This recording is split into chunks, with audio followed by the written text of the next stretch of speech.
Alors bonsoir à tous et bienvenue dans ce numéro quotidien qui est la lecture des livres Chair de poule et qui vous plaît tant et de plus en plus nombreux parmi vous. C'est français ce que je viens de dire? C'est pas grave. Alors avant de commencer la suite du masque hanté, je voudrais dire aux 3 gagnants du concours que j'ai bien reçu vos mails avec vos coordonnées. On s'est d'ailleurs arrangé, je vous ai répondu par mail, mais je vais parler encore ici pour qu'on soit sûr que vous recevez ce qu'il faut. En ce qui concerne LG Creepy, tu m'as demandé ton livre, si possible en numérique, et je t'ai déjà répondu en mail, mais je te le redis ici que pour toi c'était malheureusement trop tard parce que j'ai déjà trouvé ton livre.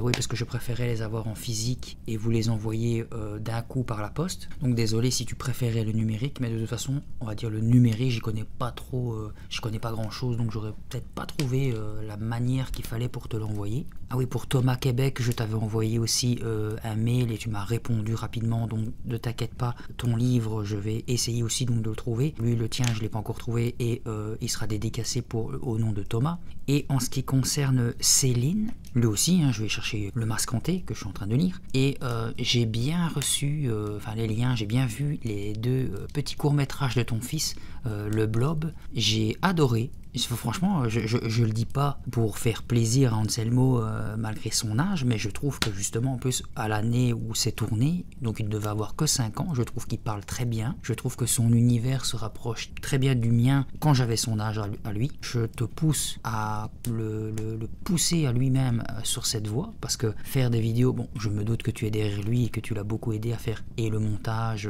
aussi pas toi toute seule le montage, ou tu connais quelqu'un qui fait des montages, mais faire une histoire en stop motion, surtout pour un enfant de son âge, je trouvais vraiment ça stylé.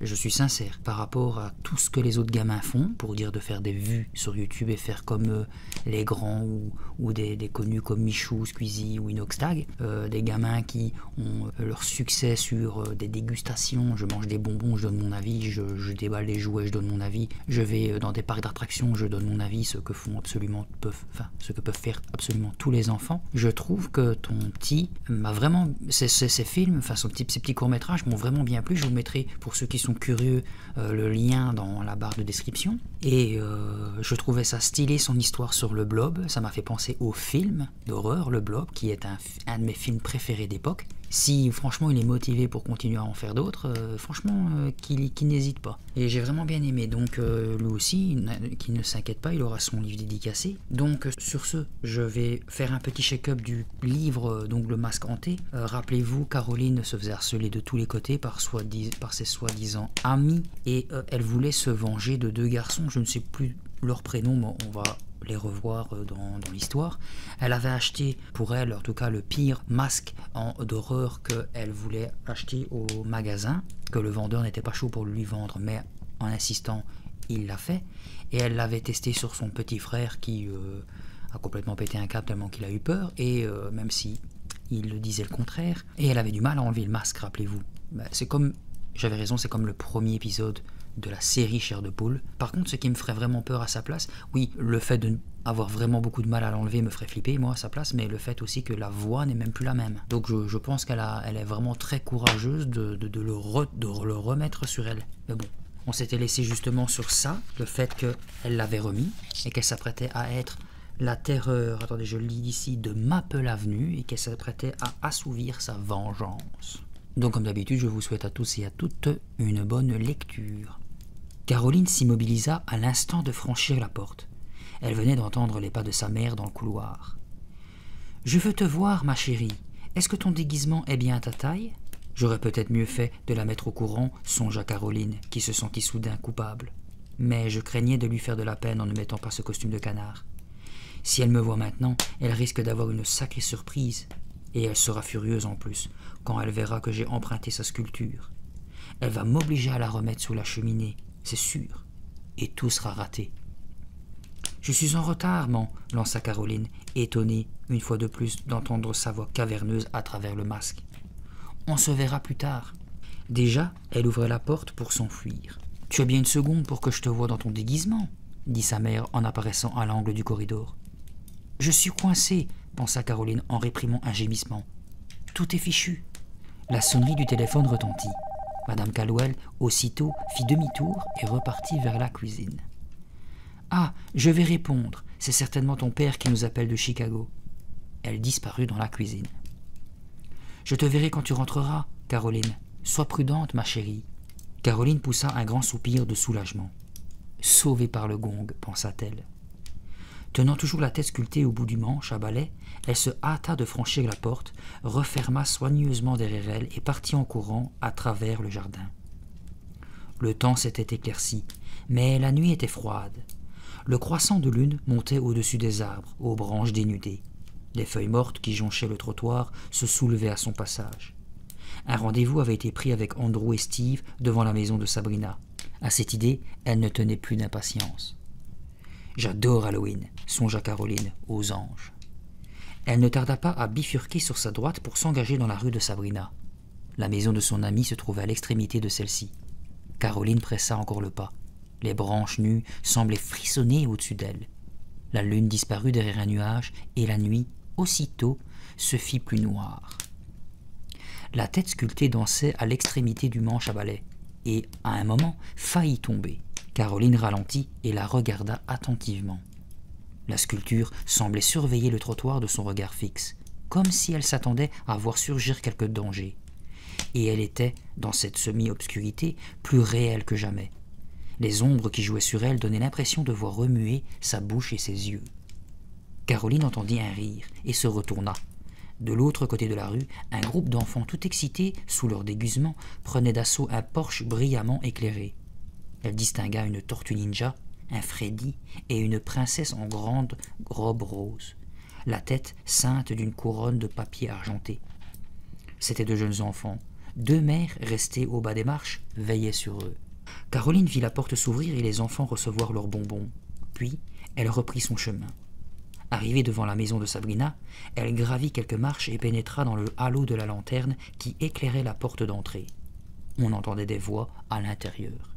Celle de Sabrina criant quelque chose à sa mère et d'autres, provenant sans doute de la télévision. Caroline vérifia de sa main libre que son masque était bien ajusté. Puis, elle vérifia que la tête sculptée tenait toujours au bout du manche à balai. Elle tendit la main pour sonner, mais soudain s'immobilisa. À nouveau des voix, derrière elle cette fois. Elle se retourna pour scruter l'obscurité. 2 garçons déguisés approchaient sur le trottoir, tout en se donnant de joyeuses bourrades. « J'arrive juste à temps », pensa Caroline, ravie. Sautant au bas des marches, elle se tapit derrière un buisson. « Allons les gars », se dit-elle, le cœur battant. « Préparez-vous à trembler. » Caroline jeta un coup d'œil par-dessus le buisson. Les 2 garçons étaient à mi-chemin de l'allée menant à l'entrée de la maison. Il faisait trop sombre pour discerner les détails de leur déguisement. L'un portait un long manteau et un feutre mou à la Indiana Jones. Elle ne parvint pas à voir l'autre. Caroline prit une grande inspiration et se prépara à bondir sur eux. Elle tenait le manche à balai d'une main moite. « Zut, je tremble !» se dit-elle soudain. « Je tremble de tous mes membres. » Le masque lui semblait brûlant, comme si son excitation l'avait échauffé. Elle respirait à grand bruit à travers le nez écrasé. Sans se presser, en échangeant des coups d'épaule pour se bloquer comme des joueurs de football américain, les garçons avançaient dans l'allée. Ils seraient bientôt à sa hauteur. Indiana Jones dit quelque chose qu'elle ne comprit pas. L'autre, qui avait une voix haut perchée, partit d'un grand rire. Immobile dans le noir, Caroline attendit qu'il soit presque à portée de main, devant le buisson qui l'abritait.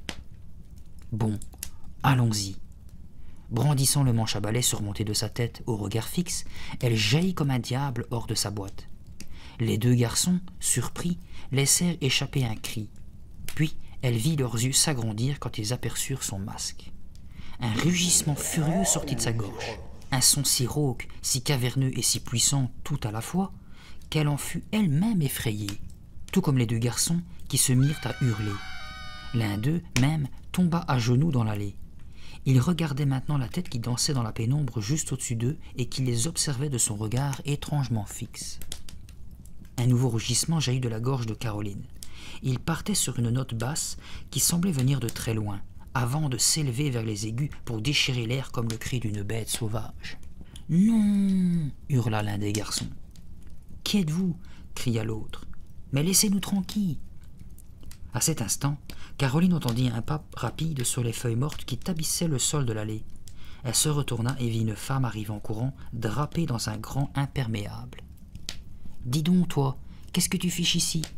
Tu as fait peur à mes enfants. »« Pardon ?» Caroline fit un effort pour avaler sa salive.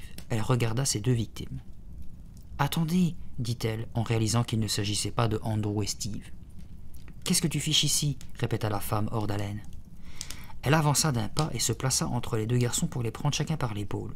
« Ça va, vous deux ?»« Oui, ça va, maman, » répondit Indiana Jones. L'autre portait un nez de clown et s'était peint la figure en rouge. « Elle nous a sauté dessus à l'improviste, » dit-il à sa mère, en évitant le regard de Caroline. « Ça nous a fait peur. » La femme se tourna vers Caroline, furieuse. « Tu n'as rien trouvé de mieux que de faire peur à ces deux petits? Pourquoi ne joues-tu pas avec des enfants de ton âge ?» Caroline, en temps normal, se serait excusée. Elle aurait expliqué à cette femme qu'il s'agissait d'une méprise, qu'elle croyait avoir affaire à deux autres garçons. Mais là, dissimulée sous son masque hideux, avec l'impression d'entendre encore l'étrange rugissement qui venait de s'échapper de sa gorge, elle n'avait pas la moindre envie de s'excuser. Elle éprouvait de la colère, et elle ne savait pas très bien pourquoi. « Fichez le camp !» lâcha-t-elle d'une voix sourde, en menaçant la femme de son manche à balai. La tête, sa tête, en plâtre, regardait fixement les deux garçons et leur mère. « Qu'est-ce que tu dis ?»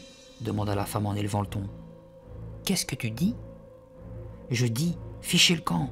répéta Caroline d'une voix si caverneuse et si cruelle qu'elle en fut elle-même épouvantée. La femme se campa devant elle, les bras croisés sur son imperméable. Elle plissa les paupières pour mieux la regarder. « Qui tu es, toi?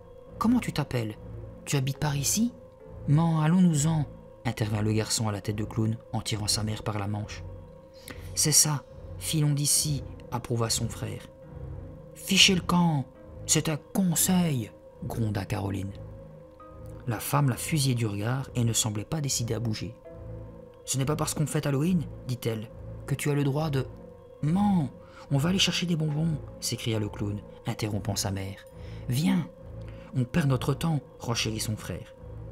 La respiration de Caroline s'était accélérée et elle fut surprise d'entendre les grognements et les halètements qui sortaient de son masque. « On dirait une bête, pensa-t-elle. Qu'est-ce qu'il m'arrive ?» Une fureur incontrôlable s'était déchaînée en elle et ne cessait de croître. Ses joues étaient brûlantes et il lui semblait que son sang s'était mis à bouillir dans ses veines. Son corps tout entier était agité d'un terrible tremblement, prêt à exploser. « Je vais étriper cette femme, je vais la mettre en bouillie, je vais la déchiqueter, la pulvériser, je vais lui arracher la peau des os. » Des pensées furieuses se bousculaient dans la tête de Caroline. Elle banda tous ses muscles, fléchit ses genoux, prêt à bondir. Mais avant qu'elle ait pu esquisser un geste, les deux gamins entraînèrent leur mère. « Partons, maman. Oui, partons. Elle est folle. »« Et oui, je suis folle, folle, folle, folle !» Le mot résonna et se répercuta comme un grondement de tonnerre dans la tête de Caroline. Le masque était de plus en plus chaud, de plus en plus sur son visage. La femme lui lança un dernier regard furibond. Puis elle tourna les talons et repartit avec ses deux garçons. Caroline, le souffle court, les regarda s'éloigner. Elle avait une terrible envie de les poursuivre, de leur faire peur pour de bon. Mais un cri, tout près, l'arrêta dans son élan. Sabrina, debout sur la plus haute marche du perron, s'appuyait d'une main à la porte qu'elle venait d'ouvrir. Un mélange de crainte et d'étonnement se lisait sur son visage. « Qui est là ?» demanda-t-elle en scrutant l'obscurité. Sabrina s'était déguisée en femme panthère, avec un costume gris et un masque argenté. Ses cheveux bruns étaient tirés en arrière. Elle regardait Caroline avec insistance, sans rien dire. « Tu ne me reconnais pas ?» lança Caroline de sa voix caverneuse, en se rapprochant. Elle vit une lueur d'épouvante dans le regard de son amie. Sabrina, cramponnée à la poignée de la porte, ne se décidait pas à franchir le seuil. « C'est moi, Caroline !» Elle agita le manche à balai au-dessus de sa tête, comme pour faire un signe de reconnaissance. Sabrina mit une main devant sa bouche et ouvrit de grands yeux en apercevant la tête qui se balançait dans la nuit. « Caroline, c'est toi ?» parvint-elle enfin à articuler. Elle regardait la tête, puis le masque, puis à nouveau la tête. « Bonsoir, Sabrina, » grogna Caroline. « C'est bien moi. » Sabrina continuait à l'examiner. « Ce masque, » s'écria-t-elle, soulagée. « Il est génial, vraiment génial, il fait peur. » Je trouve ton costume très bien, dit Caroline en s'approchant encore. Elle était maintenant en pleine lumière. Sabrina leva les yeux. Cette tête, comme elle a l'air vraie, où l'as-tu trouvée? Mais c'est ma tête, ma vraie tête, plaisanta Caroline. Franchement, Caroline, quand je l'ai vue, c'est ma mère qui l'a faite, expliqua Caroline. Tu sais qu'elle étudie la sculpture. J'ai cru voir une vraie tête, dit Sabrina en frissonnant. Et ses yeux, ils ont une façon de vous regarder. Puis elle reporta son attention sur le masque. Quand Andrew et Steve vont te voir, vivement qu'ils me voient, pensa Caroline. Quand est-ce qu'ils arrivent? Demanda-t-elle en jetant un coup d'œil vers la rue. Steve vient de m'appeler, répondit Sabrina. Il voulait me prévenir qu'il serait un peu en retard. Il doit d'abord faire un tour du quartier avec sa petite sœur. Caroline soupira, déçue. On peut commencer sans eux, proposa Sabrina. Ils nous rejoindront. D'accord. Je vais chercher mon manteau et on y va. Après un dernier regard à la tête qui se balançait à l'extrémité du manche à balai, Sabrina s'engouffra dans la maison et la porte claqua sur elle. Le vent avait recommencé à souffler quand les deux filles se mirent en route. Les feuilles mortes tourbillonnaient sur le trottoir. Les branches nues s'agitaient et craquaient sous les rafales. Au-dessus des toits sombres et pentus, la lune faisait de brèves apparitions entre les nuages. Sabrina n'en finissait plus de raconter tous les problèmes qu'elle avait dû résoudre avant d'endosser son déguisement. Au premier essai, il s'était déchiré à la jambe, et il avait fallu le rapporter au magasin. Puis, elle avait eu beaucoup de mal à trouver un masque assorti. Caroline écoutait en silence. Elle était terriblement déçue qu'Andrew et Steve ne soient pas venus au rendez-vous et elle n'arrivait pas à le cacher. « Et s'ils ne viennent pas nous rejoindre ?» se demandait-elle. « Si nous ne les voyons pas de la soirée ?» Sabrina lui avait donné un sac pour recueillir des friandises. Caroline le tenait d'une main et de l'autre brandissait son manche à balai en s'appliquant à le maintenir bien droit pour que la tête sculptée ne risque pas de tomber. « Alors, Caroline, tu ne m'as pas dit où tu avais acheté ce masque? Ce n'est pas ta mère qui l'a fait, n'est-ce pas? Tu l'as trouvé dans ce nouveau magasin? Attends, je veux le toucher, tu permets ?» Sabrina était d'un naturel bavard, mais elle semblait décidée, ce soir-là, à battre tous ses records. Caroline s'arrêta docilement pour permettre à son amie de toucher le masque. Sabrina pressa son doigt contre la joue et le retira vivement. « Oh, on dirait une vraie peau !» Caroline éclata d'un rire méprisant qu'elle ne se connaissait pas. « Ça alors, en quoi c'est fait ?» demanda Sabrina. « C'est de la peau, non? Ou peut-être un genre de caoutchouc ?»« Sans doute, » murmura Caroline. « Mais pourquoi c'est chaud comme ça? Ce n'est pas désagréable à porter, tu dois être en nage là-dessous. » Prise d'un brusque accès de rage, sous cette avalanche de questions, Caroline posa le sac et le manche à balai. « Tais-toi, tais-toi, mais tais-toi donc !» gronda-t-elle. Puis, avec un cri sauvage, elle saisit Sabrina à la gorge de ses deux mains et se mit à l'étrangler. Sabrina poussa un cri étouffé et faillit tomber à la renverse pour échapper aux mains qui la serraient le cou. « Caroline !» octa-t-elle. Mais sa voix n'était plus qu'un souffle. « Qu'est-ce qui me prend ?» se demanda Caroline, horrifiée en regardant son amie. « Pourquoi ai-je fait cela ?» Elle desserra son étreinte et lança. « Eh bien, je t'ai eu !»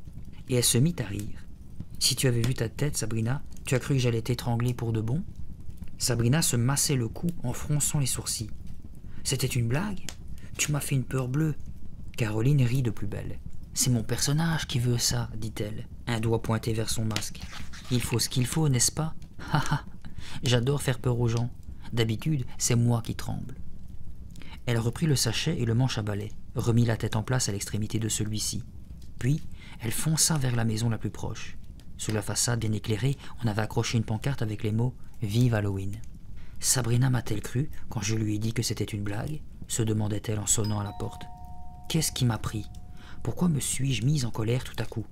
Pourquoi me suis-je jetée sur ma meilleure amie?